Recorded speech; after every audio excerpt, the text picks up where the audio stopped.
have to start by telling you, every morning I go and I have coffee at the local coffee shop. This is what retirement lets you do.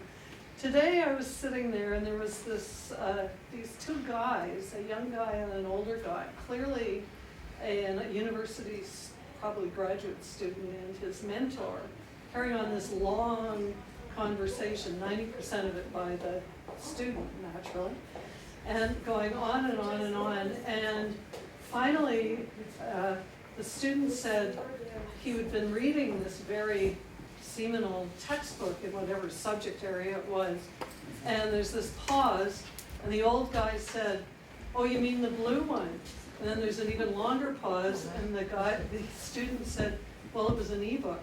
I thought, well, isn't that perfect? You know, here we are, the Alcuin Society. We know about colors in books. Anyway, I am delighted to be here to learn more about what I think of as fabled history of the Alcuin Society, having heard so many rumors over the years and innuendo. And who better to do it than Richard? And I was really quite impressed when I met with him for coffee. We talked about his background, which I knew vaguely, but not any means all of it. Richard won the Alcuin Society Student Prize. Do they still give it, Howard? No. Well, anyway, for the history of the book, they used to have a student essay prize. After I won it, they stopped the prize. Oh, well. So Richard wrote about the history of the book from the papyrus to the codex to the microfiche or microfilm. And Richard, I have to say, it's due for an update. He was also president for a few years, the editor of Amphora, and has, as he says, been a book person all his life. He had really quite an eclectic career, and I know my handwriting's a little bad, so the first one I may have gotten a bit wrong, but my note said 2 years Eaton's catalog, potty. I have no idea whether he posed or he was talking about the people. My first reading experience, according to my mother. The Eaton's catalog. On the potty.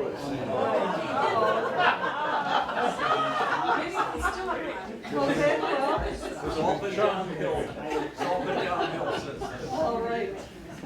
He has somewhere between 4 and 5 academic degrees. He's been, I've got this long list, a grade school teacher, a teacher librarian. He worked at UBC Sedgwick, at Petrocan, which he said was unpleasant, Calgary Public. He said the people weren't nice. I know that's changed. At SAIT, he got his PhD from University of Toronto. Then, as most of us know, he taught at SLAIS for a number of years. And of course, now he can be seen in the perpetual lineup with piles of books awaiting authors' signatures, or selling books in Burnaby, or possibly soon closer to home. We don't know. Anyway, Richard also does, and some of us will be aware of parts of this work, pro bono work supporting organizations like the Unitarian Church and the Whistler Public Library. And as he says, the best thing about his time now is he can do what he feels like. I asked him what keeps him going. He said it's learning 10 new things a day, and I think this is part of used books. And in fact, I finally got around to reading David Mason's book, and he mentions that in there too. So please join me in welcoming Richard Hopkins, who will give us a show and tell, a little bit of a show, about the Alcuin Society and its history.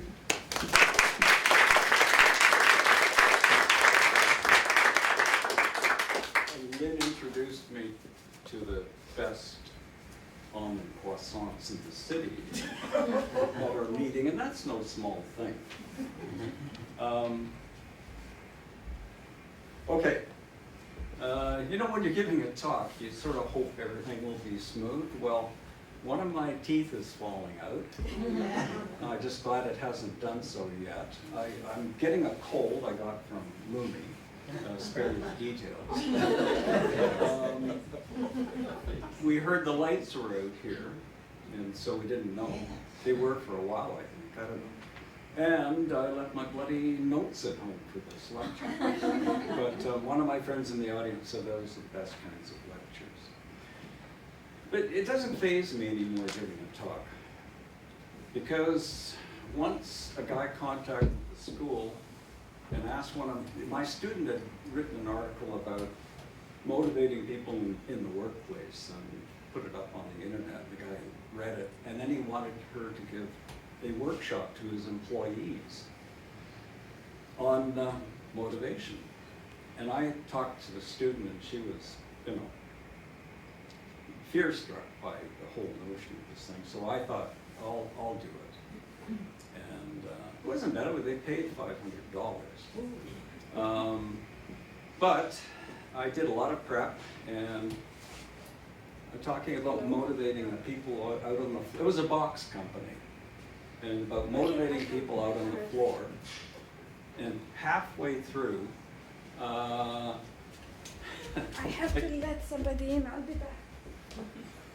halfway through, all the guys sitting around the table said, "This is bullshit." And I thought, uh-oh.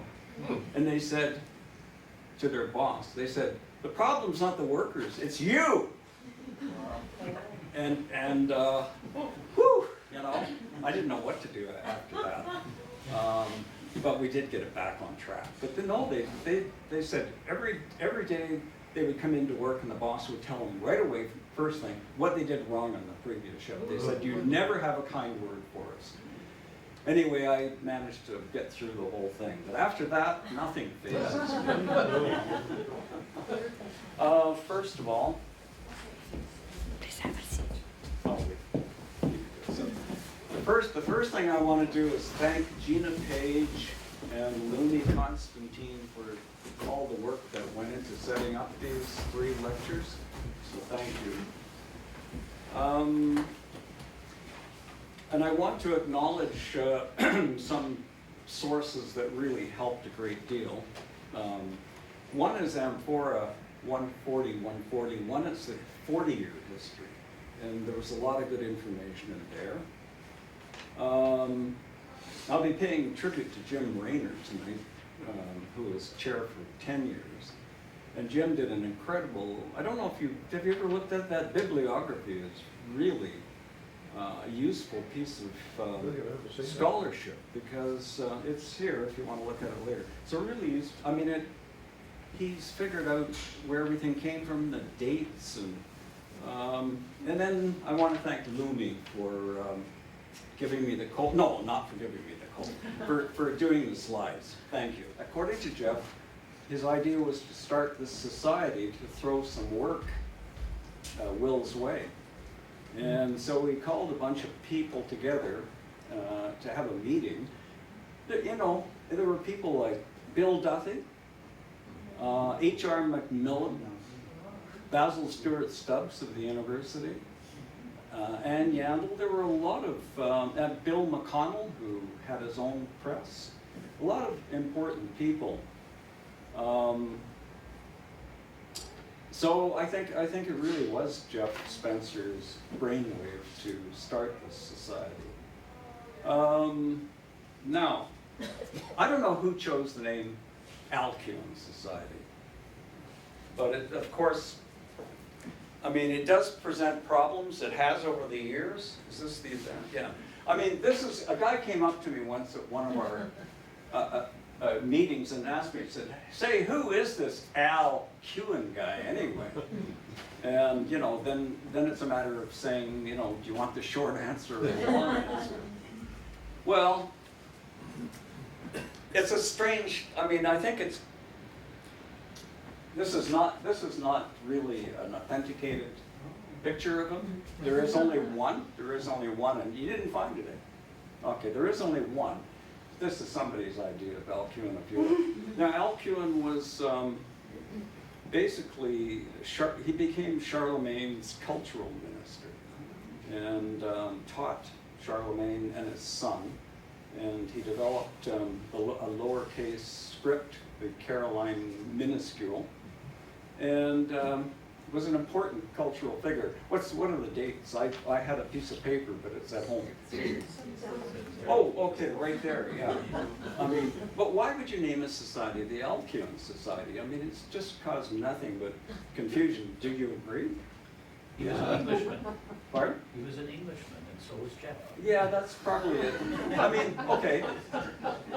Book Club of California. Says it all, right? Why not Book Club of British Columbia, you know, Book Club of Vancouver? But the Alcuin Society, and I think Alcuin members will agree, it's kind of an ongoing. Well, the embarrassing thing we never say is that, of course, he had nothing to do with print, did he? No, he was 800 years ahead. manuscripts, Yeah, that's right. right. When I was president for a few years, I was gonna change the name to the Alcuin Society for the book, but it never happened. I mean, you'd have to go to Victoria and do Yeah, all right. that. So, okay, let's see. I don't know what the next slide is, but we'll get to that in a minute. Over the years, according to Jeff, but I don't think he's right, he said there have been 14 directors. He was the first one, of course. Howard, how long have you been the director, the 10 or 11, chair? I think. Chair. I think you may be the longest standing. No, I'm pretty close to Chair. Jim, I think. Jim's 10, Yeah, that's right. and I think you might have passed that. Oh, good lord. Yeah. Hmm, But think about that. Jeff Spencer was the first. Who were some of the others? There was Michael Batts, who was a German professor at the University of BC. Peter Quartermain, who was a English prof at UBC and has his own press. It was the Keeper Street Press, and now it's Nomados. I was president for a while, but I only took it because I managed to talk a friend of mine into being co-president, Guy Robertson. But I think the two that really bear the most, need to be talked about are Jim Raynor, who did it for 10 years. And I was shocked, last month I went to Jim's place, and he was in bed at 7 o'clock. He'd forgotten he invited me over. But I asked him, he's now 92. So, but then Jim and Howard, I think, have done the lion's share of their work in the last 20 years, for sure. There are people that I call supporters that need to be recognized. Don Atkins, the printer at Benwell Atkins, he did help the society financially in many ways. For example, Amphora, the quarterly as it was then, sometimes Don would be given a printing bill and he would just tear it up and throw it away. Alan Siegel was a president at one time. He owned Siegel Furniture Factory. And Flowers and heraldry, right? pardon? Flowers. Yeah, he bankrolled Flowers and Heraldry, which we will see later on. So that was a major contribution. He also had a wonderful event called a wine and ink party. And you got to see his rare books. After he died, Bill Hoffer sold a lot of the rare books in London. But that time he had a collection of rare books, and he had an incredible wine cellar. He spoiled me forever for drinking cheap wine. You know, he had incredible reds. And anyway, it was a day to remember. Joseph Wask has been an incredible supporter of the society, and there's just too many ways too many things to talk about to go into them all. But Mention the medal. we'll do that. Oh, good. We'll do that. I mean, Joseph just has helped, and not just with financial backing. He has great ideas too. The latest one is to have a series of lectures honoring librarians, I believe, Yep, that's the first one. And then booksellers. booksellers, And then collectors. book collectors. So that's his late, and he comes up with these ideas. So, but he's helped us in so many ways. Joseph and I worked together, and we started something called Libraries Across Borders, and we funded about 30 projects in developing countries. And there's a group of librarians who runs that now. So that was a good venture. Yeah. And an unsung hero, Gary Sim. Gary, well, you know, he's kind of, well, I wrote out a list of things that he's done for the society. He's donated his own, he's an artist, and he donated his own prints for auctioning. He participated in many book sales to raise money for the society. Wouldn't you agree? He's just kind of an unsung hero. He's actually an architect, isn't he, from 9 to 5? He's an architectural technician. Yes. Yeah. Yeah. And then there's a list I call the high achievers. One of the chairs was Anne Taylor Bringhurst. She was married to Robert Bringhurst briefly. I don't know how briefly, and I don't know why it didn't last, but she was a dynamo. She's the one that organized this display at the Arts and Science and Technology Center. It's no longer there, at 600 Granville Street.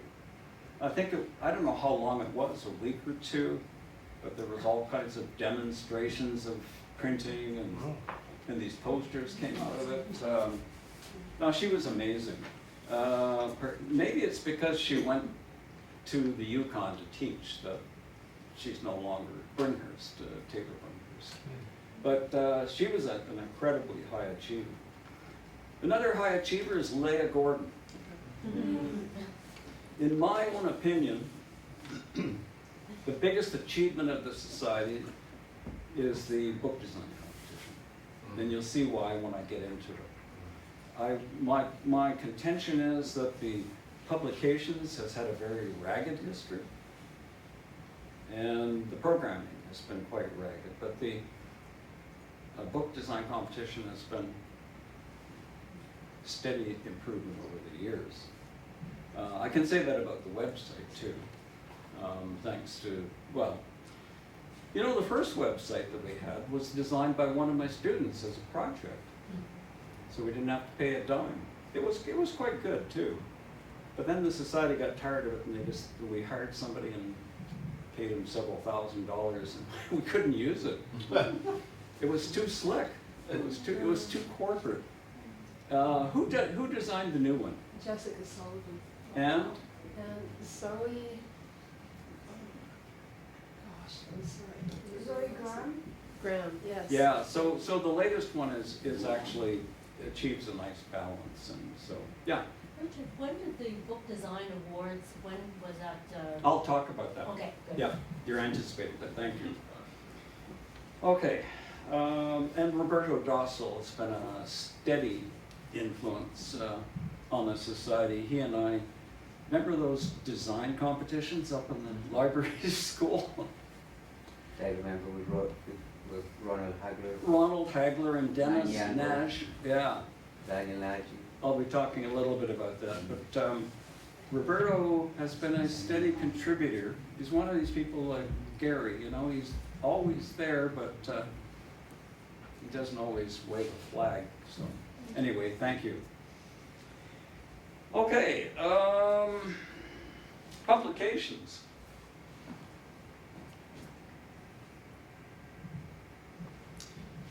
The society actually, like I believe that if you're in an organization, you should have a publishing profile.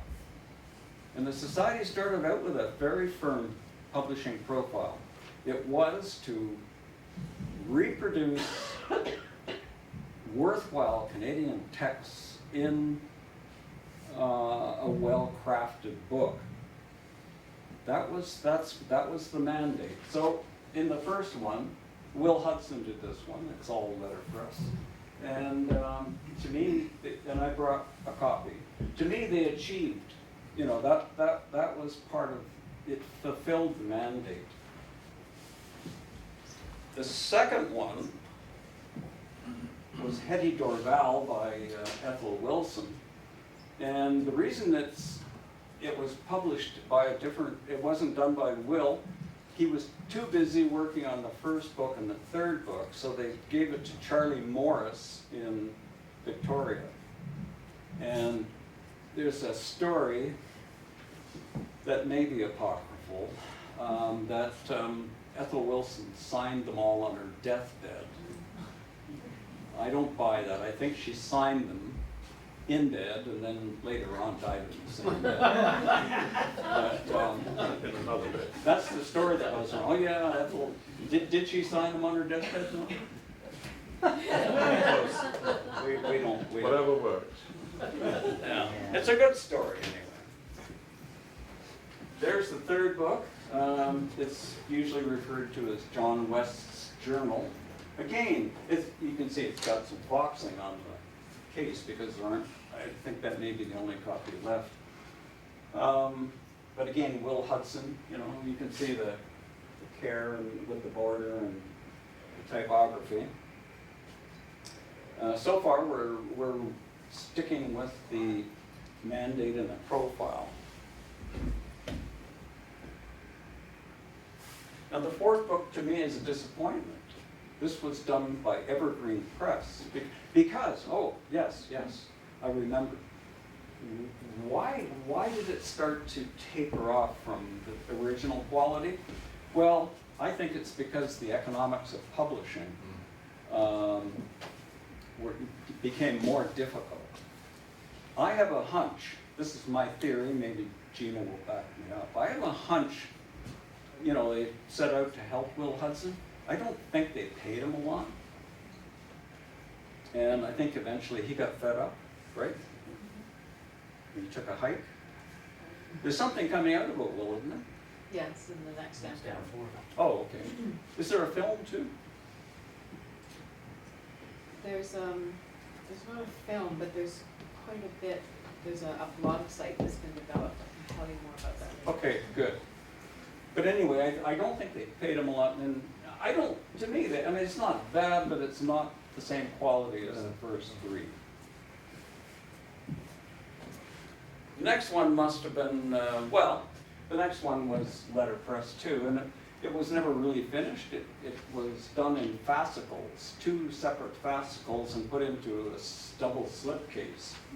But I noticed that the earlier one, 1971, you know, the red, it has red type for a bit of variety, but then I noticed the next one,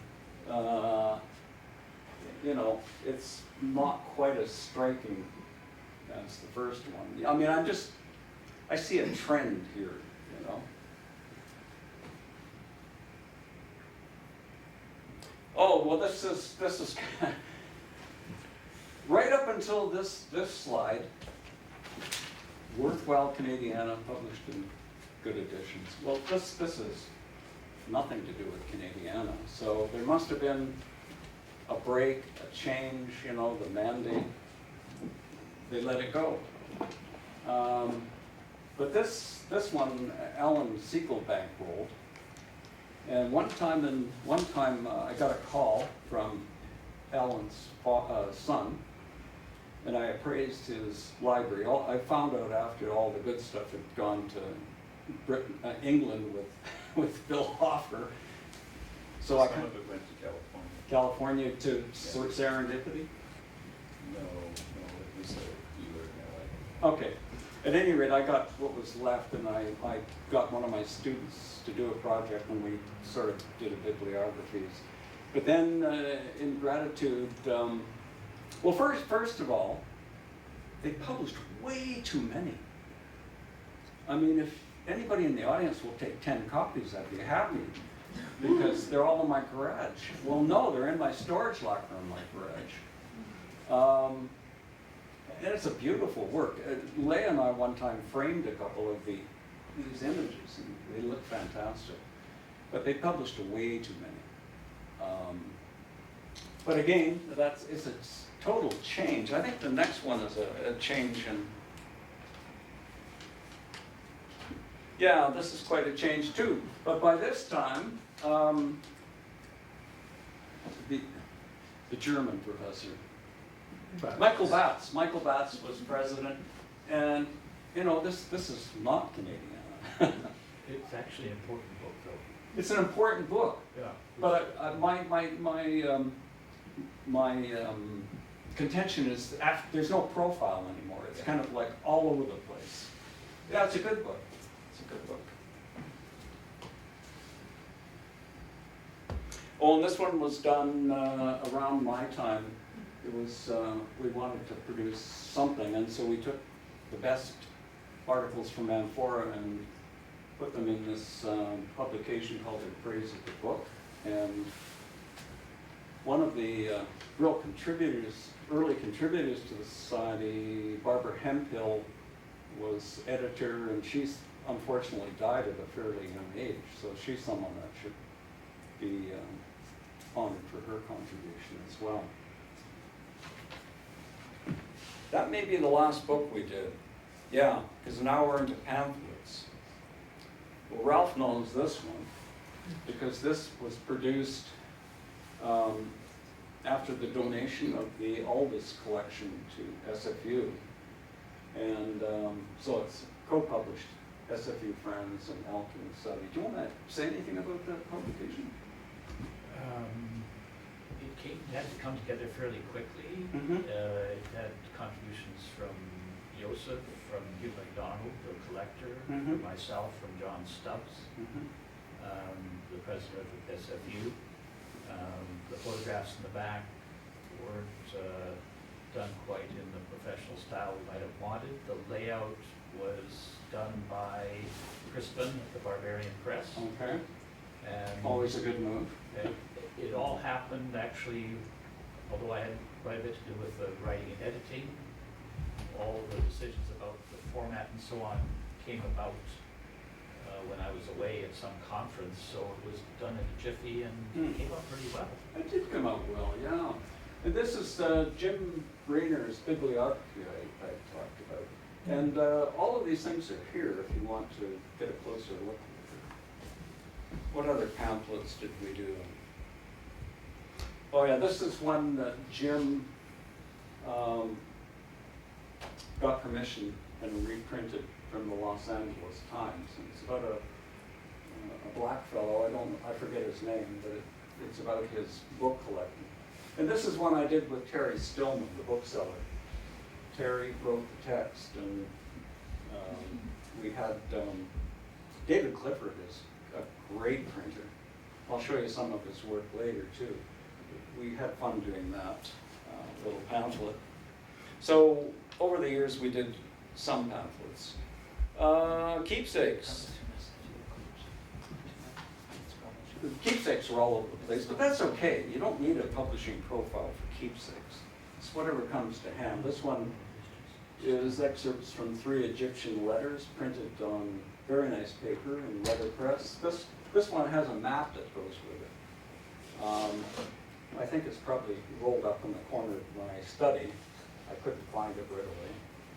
So just to give you an idea of some of the keepsakes.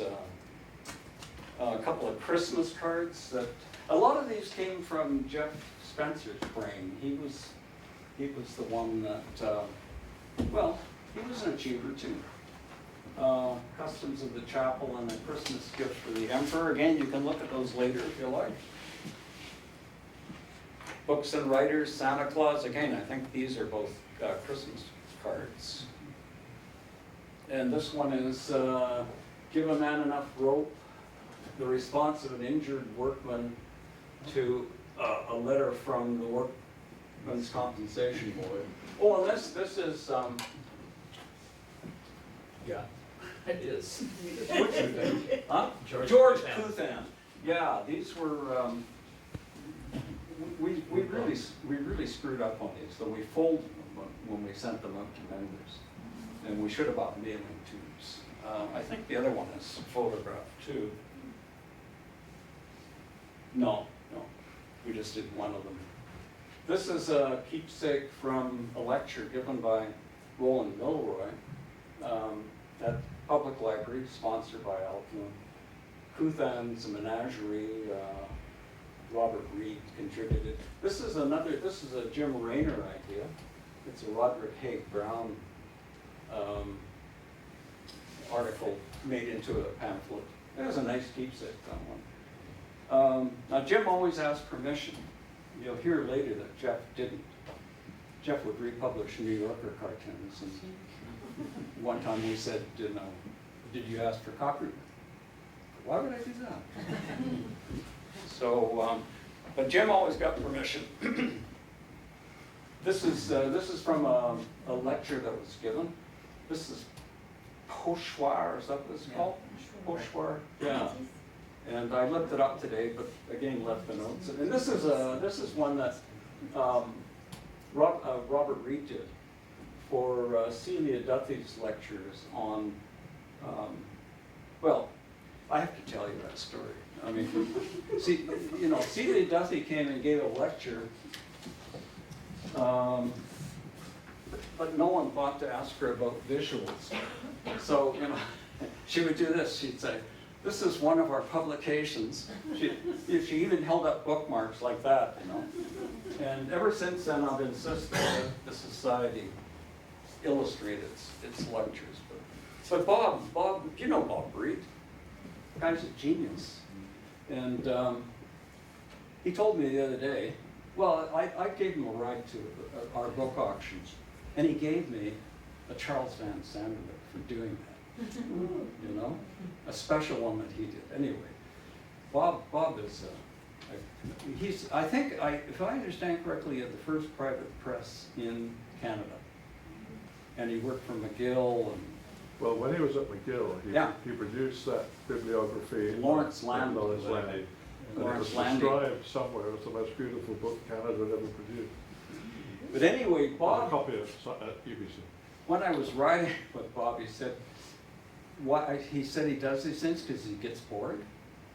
And he's got tons of ideas. Well, who's beeping? Is that this? Oh, there's a phone on the floor? Oh, and this is a shot. This is a shot from the interior of that publication. It's showing probably Tactanabi's bookmarks. I've just sold the last of the Tactanabis. We're out of that now. Oh, and this is I mentioned Gary Sim. This is a woodcut that Gary did in honor of the 2011 Waves Goose. A nice little piece. And by the way, we are thinking of getting back to producing keepsakes again. The last Waves Goose, we surveyed the artists and got at least 3 who are. And what they will do is they will produce the keepsakes, and all we have to do is pay them for the paper and the ink. We have a nice keepsake. And this is one, we had a lecture from Charles Van Sanderwick, and we each got one of these signed little pamphlets with a poem by him and a drawing by him. His Alice in Wonderland just came out. But I understand it's the deluxe edition? The deluxe edition. What's the price? $1,000. $1,000. No, it's $9.99. So, for those of you in the audience, wait for the paperback. Trade. Anyway, that's a nice piece, and we had some left over, so I originally sold them $20 online, and I've boosted the price now to $30, because Ralph came up with another little bundle. I thought I sold them all, but, and this is just one of our membership forums, and this little guy has been kind of and you like this guy, don't you? It's the little printing man. Little printing, I don't know what he's doing, he almost looks like he's got a chisel. I mean, he's not sorting tight. Well, it's a tight case, so he's got a punch, he's got a punch in his right hand. Yeah, it looks like he's casting type, but anyway. Oh, and these are a few of the early broadsides that we used to do, and a lot of the calligraphy was by Martin Jackson, who is a superb calligrapher. Right. So, keepsakes. Amphora. Before I talk about content, I'll talk about the visual amphora. This is number 1. And it took about 5 issues for it to settle down. The first 5 issues are different sizes, and, you know. But then it finally settled down to this kind of, what an amphora is a wine jug, I believe.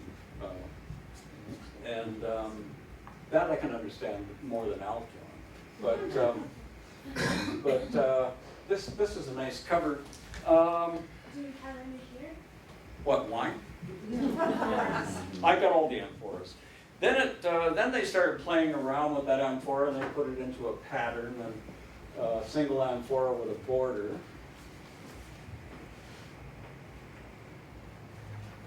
Oh, and then it settled down into this dull, This is the first one. yeah, this is a dull gray, and a lot of the issues were like this, and I just don't think the imagination is there. This was a special amphora that had a wrap around it to identify it as an amphora, but was really a catalog of book arts in British Columbia. Again, Ann Taylor and Megan Nelson, but Ann Taylor was the spark plug.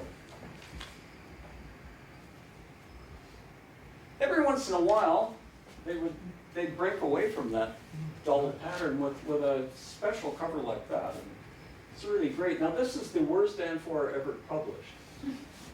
I think it was before I was president. I think it was Madeline Williams was president, but it's about how many pages is that thing? 11, 12. Yeah, 12. That's the poorest one.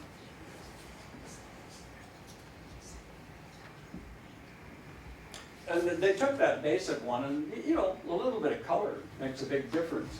And then, I'm not sure which issue, but then they started getting into much more interesting covers like that one, visually. Oh, this is the 30th anniversary. What a terrible cover.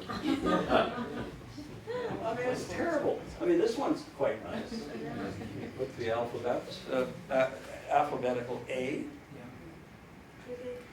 This is the so-called Millennium Issue. Again, that's quite a nice cover. Oh, okay, now this is when I took over. Well, we had a parting of the way with Jeff. He said to us at one board meeting, "It's my way or the highway." And immediately we all said goodbye. No, we said the highway. Highway. Yeah, we said the highway's out there, yeah. So then I took over. I was not allowed to use color, but I had a lot of fun. I decided to use a lot of woodcuts because I really liked the medium. But I had to track down all these guys. That was hard. It was hard getting permission to find it, especially the ones that were deceased, and you had to figure out where the images were. But I put one on the cover, and then I illustrated the issue with woodcut. I met some wonderful guys. It was a really rich experience. Another thing I did was I wrote the most fun I had. That was one of the best things about it. The other one was a column I wrote called "From Writer to Reader," and it was everything to do that I could. It was like a blog almost on paper. But I would find. There was a competition in the States to make an edible book, and that was a fascinating article. I just looked for odds and sods about the book world, and it was fun. And I think a lot of people liked that column. What did you use for the stock of the edible book? Oh, I don't remember the details, how they made them, but there actually is a contest. Who did the new design, Richard? Hmm? Who did the new design? Oh, thank you. I missed a very important point.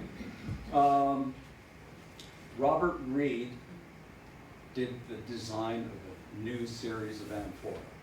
Yes. So, and that was the wisest move we made. Thank you for, that's why I asked people to chip in.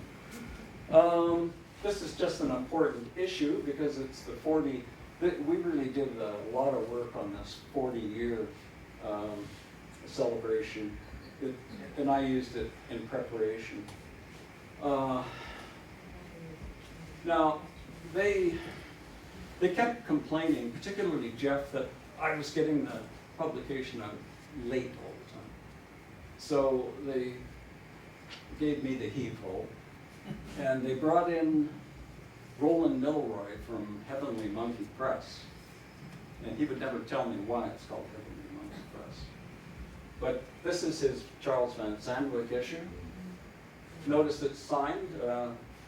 You know, I get everything signed. I probably have 12,000 signed items.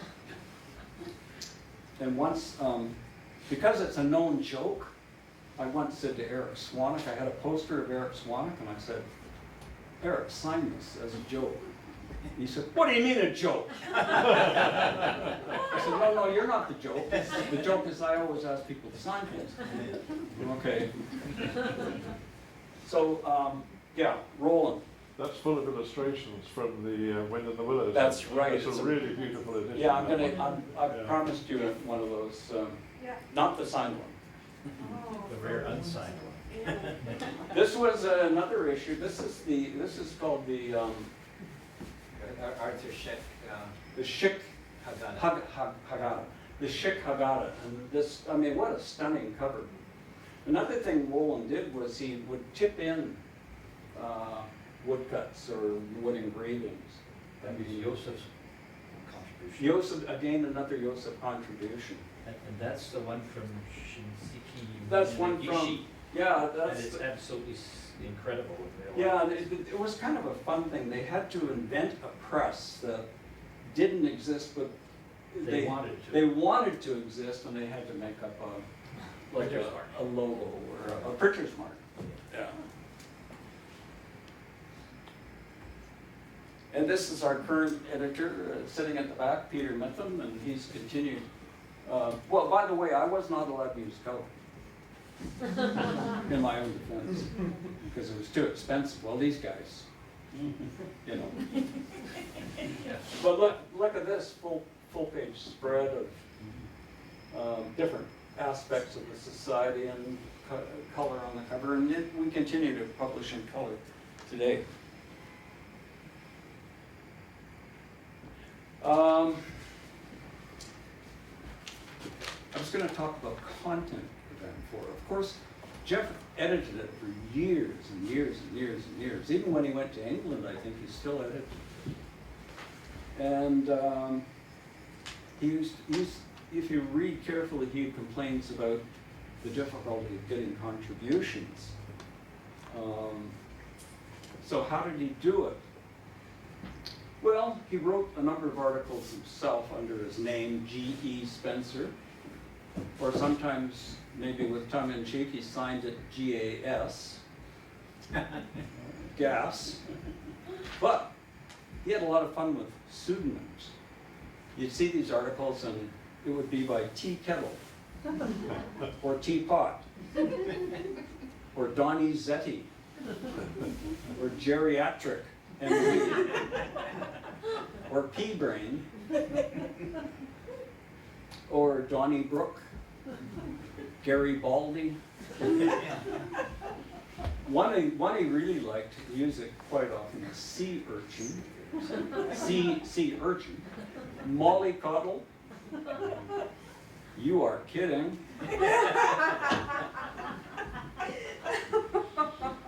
Rigoletto, famous Italian, and my favorite, Rasputin. You missed pseudonym. Pseudonym. Oh yeah, he did use that. Yeah. And apparently there's a book. I may have it, but there's supposed to be a book about this. A little book. But Jeff. So he had contributions coming in from people. He wrote a lot himself, but he just took stuff without asking any permission. And, you know, at a board meeting, we asked him about this, and he was astonished.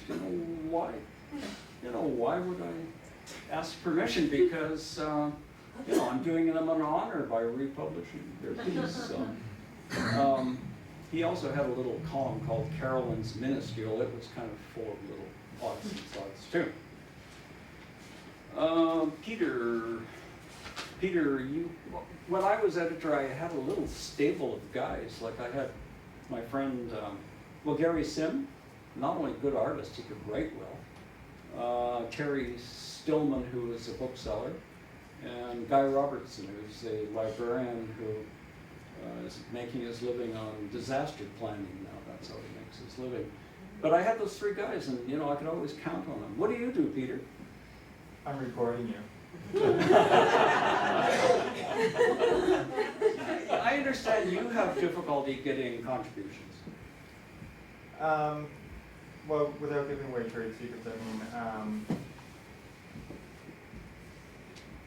basically contact people either who are giving presentations or sometimes articles are suggested. There are people who from time to time will contribute pieces. You have to chase people? And then, well, always, because everybody has a day job, so I think Yeah. that's actually pointed out in one of the early M4s, that we've all got these day jobs that prevent us from spending time on unpaid work, so M4 has really been a labor of love through the years, I think. It was interesting reading through some of the early issues and noticing that Jeff used quite a few people from Eastern Canada, such as Lawrence Landy and Charles Rowland, and He was well connected. people who you wouldn't necessarily suspect. I mean, I would never imagine Margaret Atwood contributing to M4, but we have had Robert Bringhurst in recent years because of his Robert's knowledge a of people. close local friend. The Atwood's probably been lifted from something else. Now, the design catalogs. Another, this was the way, the design competition started back in about 1981. It was a pretty low-key thing. It was actually called the Alcuin Citations. And, you know, they published the winners in Amphora. So that's a typical article.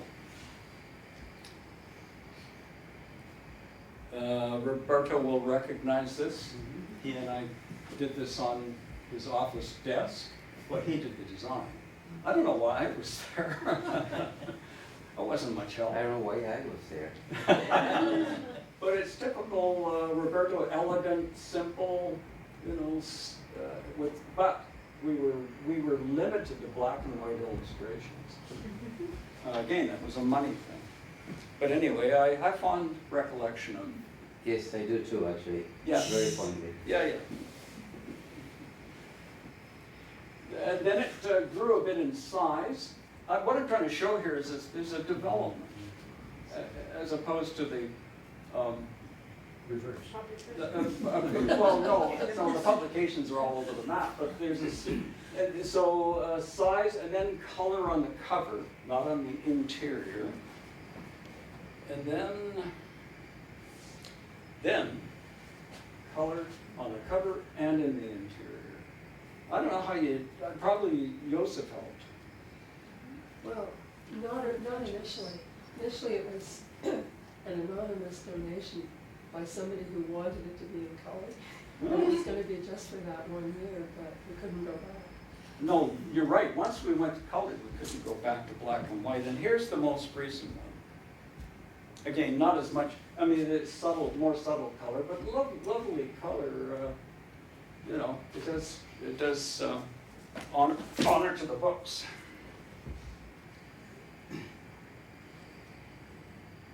Programming. This is the weirdest program we ever did. This guy's name is Rudy Diesfeld. He was a real. Oh, yes. Do you remember? Yeah, he does binding and leatherwork. Yeah, he does. Magic wands. He makes belts and Anyway, Yes. he decided to walk across England, the north of England, dressed as Alcuin of York.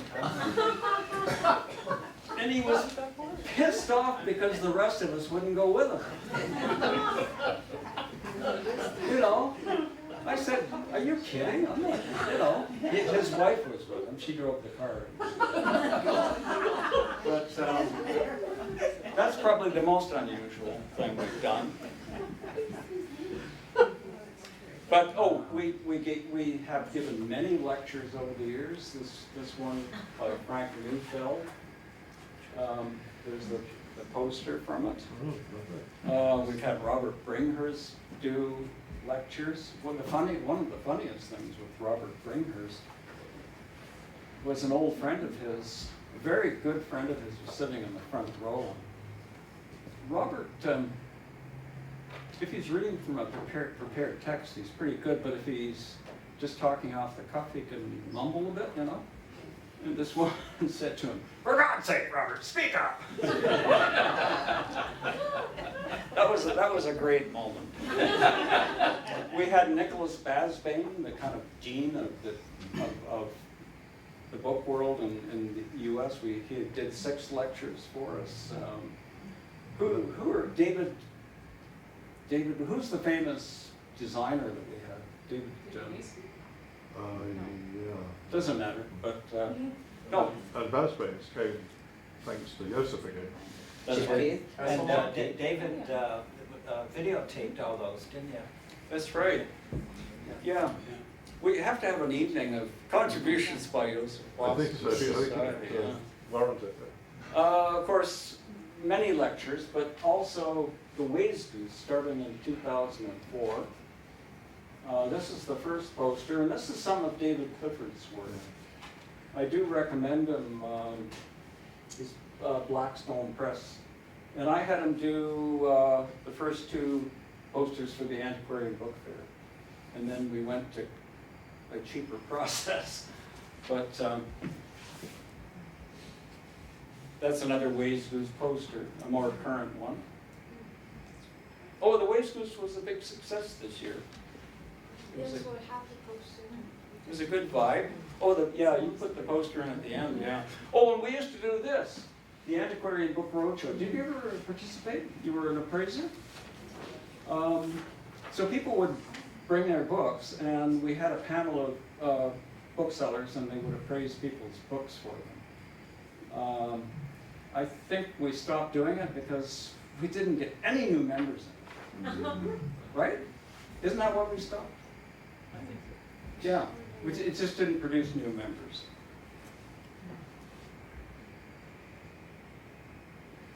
Another individual lecture on Pochoir, and here's one by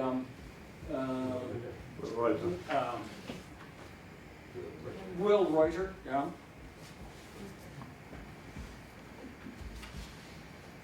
Here's one, this is the one by Roland Milroy, and there's Bob Reed, and this is the Bringhurst lecture. We also give workshops. Gina has been organizing workshops on binding, and it could be well, we could do anything: calligraphy, paper marbling. Oh, and now there's something that may not be that well known, that the Alcuin Society, after 20 years, some of us decided to revive the Antiquarian Book Fair. And again, Joseph helped with that. But the Alcuin Society also contributed a fair amount of money to get that reborn. In fact, we still owe some money to the Antiquarian Book people. And this is another thing that we helped. This is John Meyer. Do you know John Meyer, the book collector, bookseller? And he's now making a small fortune selling gourmet hot dogs. Yeah, out in Tawasin, he has a wagon. He's making a fortune. The hell with books. I mean, hot dogs is where it's at. But he started this book collecting contest for young Canadians. I don't know, is it still going, or is it? No, it went for 3 years. Yeah, it's defunct now? Okay. But we also help with that. Anything to do with the book, we try to be there and help. Oh, and this is the current Ways Goose poster, So this is the poster. which some of us think is too busy, others like it. I don't know. Shall we vote? It's a So what we've done this year for the first time, we had a few of them signed by all the participants.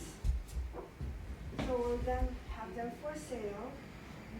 it's not true. She only got around to 7 people. 7, yeah. I wanted to do more, but She wanted to get them all, but she only got 7. yeah. So this is Charles Van Sanders, so signature. So yeah. I'll pick it up a little bit. Oh, this was Lumi's contribution. No, not really. Yes, it was. No. We actually, Gudrun Zapp actually developed a typeface for the Alcuin Society. What does URW stand for? I think it's a foundry. Is the foundry that? Yeah, it's the name of the foundry. Yeah. Name of the foundry, okay. So that's, Herman Zapp's wife. Coat of arms. Oh, I have to. There we go. I have to. My favorite part. In the original design, the owl looked astonishingly like Howard. And some of us, me, Only visually, not in read me, you're wise as well. But no, I really complained. I said, God damn, that owl looks like Howard. It's got to change. It hasn't changed. Well, didn't the guy on top have yellow hair too before he put a hat on him? But So again, this was one of your ideas. yeah. Yeah, no. So again, you helped us out to make these things come. And we worked with Robert Watt, who was the chief herald for Canada at the time. He lives in North Van, I think, and was spending half his time in Ottawa at the Rideau House. Was that right? Yeah, he's retired now, and but still very active in the community. Well, one of the funniest sessions was when we had to get a title for it, and he said, "Well, if you want English, the French will be up in arms, and vice versa." He said, "That's why people choose Latin." So then I'd done a bit of Latin at school, but I don't think I came up with that. So somebody else must have known it. Anyway, Boni Libri Bene Confecti means good books, well made. So Well, that's appropriate. it was an odd session,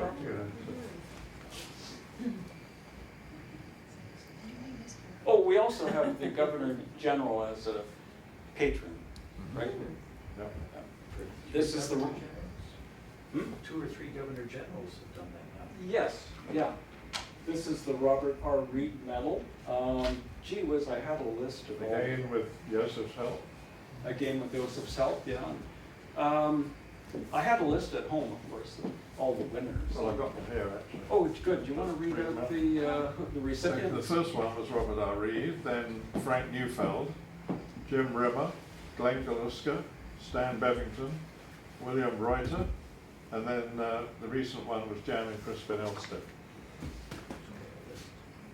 And we've named the next one? Yeah, Rod McDonald. Rod McDonald, one of the foremost type designers in Canada. But you should mention the designer.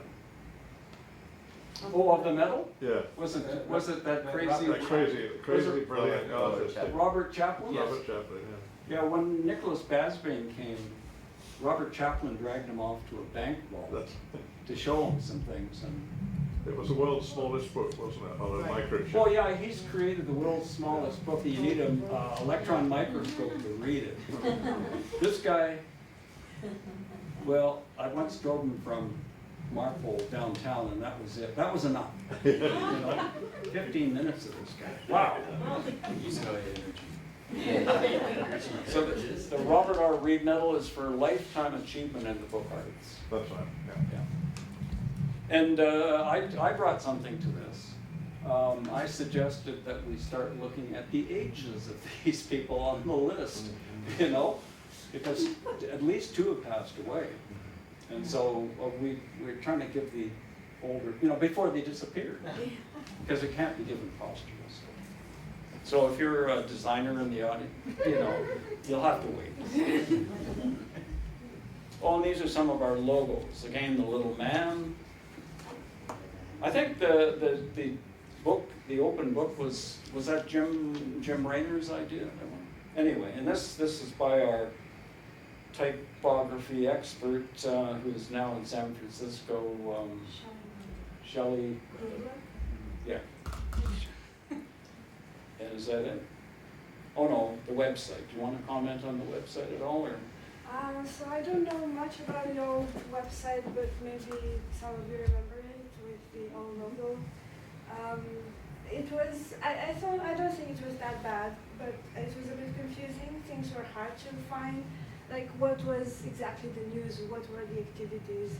I remember Leah tried once to show me where the photos are on Flickr, also where the buttons are, and we spent like 15 minutes going through everything. We couldn't find them. So that's why we thought that would be a great idea to redesign it. So go online and see the new design and the blog and the events. And you're gonna get some help. I'm gonna get some help. Yes, we'll see. Nobody's here tonight. We have 2 new board members who are gonna help, because it's getting too much. Oh, just one last thing. I mean, it still is my contention that the most successful part of the society's contribution has been the book design competition.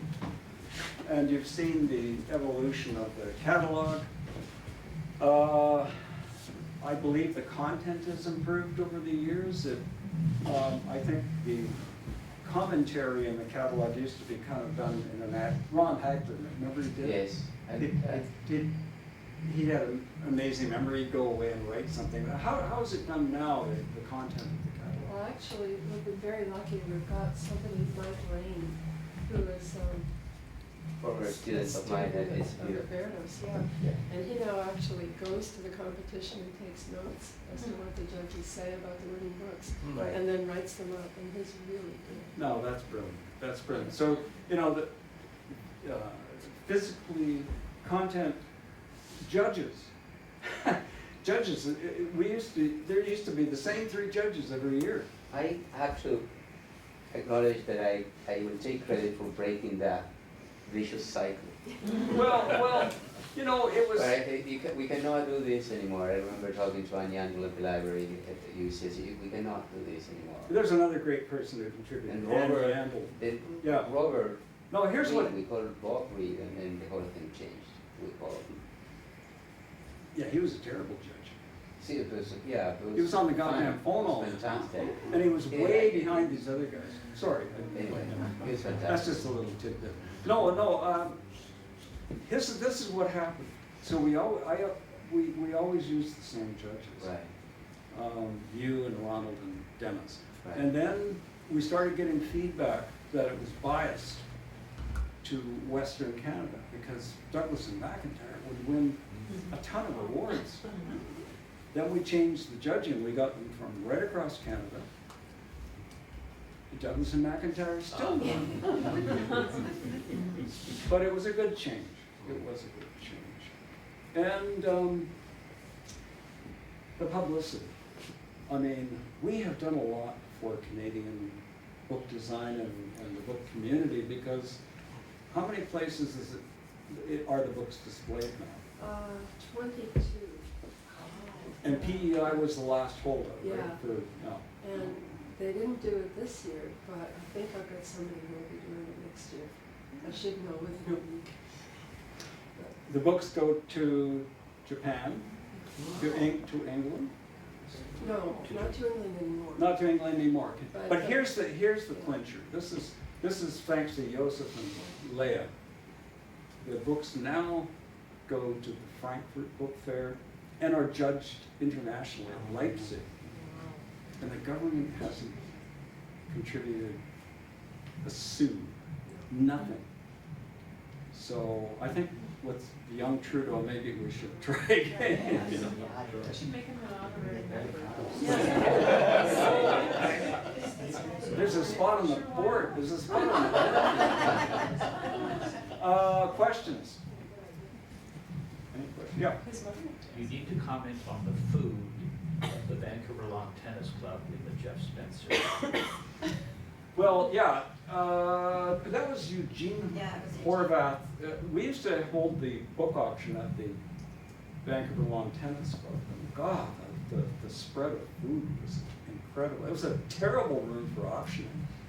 It was a long, narrow room, and you'd have to shout down to this one, shout down to that one. Did you? Yeah, but the food was unbelievable. Unbelievable. Like gigantic roast beefs and Yeah, hams yeah. and turkeys. And Yeah. like you went away from there and you didn't eat for about 3 days. Oh, it was great. Richard, you might mention the auction actually, because that's a source of revenue, isn't it? Well, yeah, what we do once a year is take the non-winning books and I guess the winners from a previous year and auction them off at the Vancouver, the University Golf Club. And Ralph's the primary auctioneer, and John King from up on the Sunshine Coast, and that's a good event. It's a good event. And it helps finance the photo. Oh yeah, the money all goes back into the competition for the next year. So the money for the competition comes from entry fees, a grant from Joseph, and from the book auction. Yeah. But to me, it's an incredible achievement. Wouldn't have happened if Leah hadn't been at the helm. Absolutely. So let's thank her.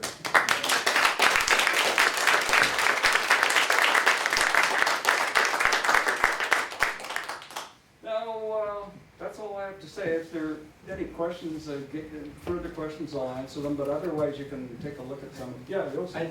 I just have one comment, which is really a thank you to the Society. I was born in Vancouver, but I was out of the city for 20 years studying and working. And when I returned back here, I guess most to be with family, and I didn't know anyone involved in the books. Eventually I got on the board of the Vancouver Public Library and then Interlink, and got to know Paul Whitney when he was the librarian in Burnaby. And then when I started working at SFU, got to know Ralph. I didn't speak with him for 2 years when he went to UBC. And I remember one of the first meetings I went to at the Lawn and Tennis Club, and I was looking at some of the books, and I went up to Paul and I said something. I wasn't sure if I should say it or not, but I felt I had to express myself. I said, Paul, this is like pornography, like that, but that we're allowed to do this in public together. And it's just been such a privilege and an honor to work with just wonderful people. And everyone in this room is really a hero, and I really thank you so much. Thank you. I just want to thank Don for his lecture last month. It was a great lecture. But it was typical Don. He met with Paul Whitney over dinner, and Don said, I'll talk for 10 to 15 minutes. And then you can ask me questions. Well, he after an hour, he still hadn't finished. But he had all these incredible anecdotes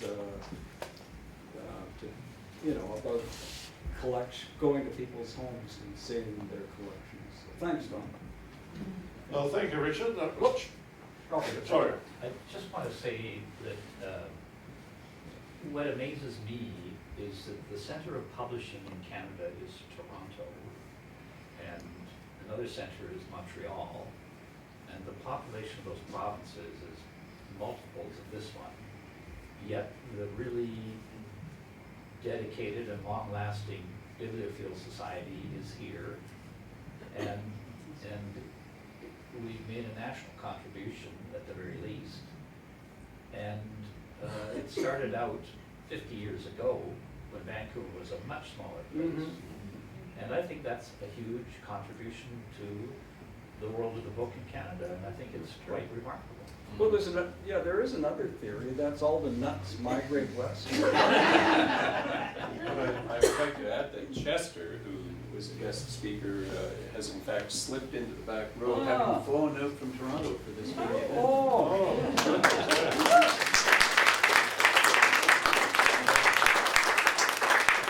I thought I recognized that guy. Okay, come up and... Well, before you do, I want to thank you, Richard. It was charming and informative, which of course is the persona that we know. So I hope those of you who are not members will consider joining us. And do look at the website, that's also very informative. And a note of a little concern I received today from the daughter of Bill Habel. He's been in the Vancouver General Hospital for a week with some concern about his heart. Oh no. She said that there's no big concern at the moment, He has his iPhone, so he'd be happy to receive calls. He's our treasurer. He's a wonderful fellow. So thank you, Richard. Thank you, Art.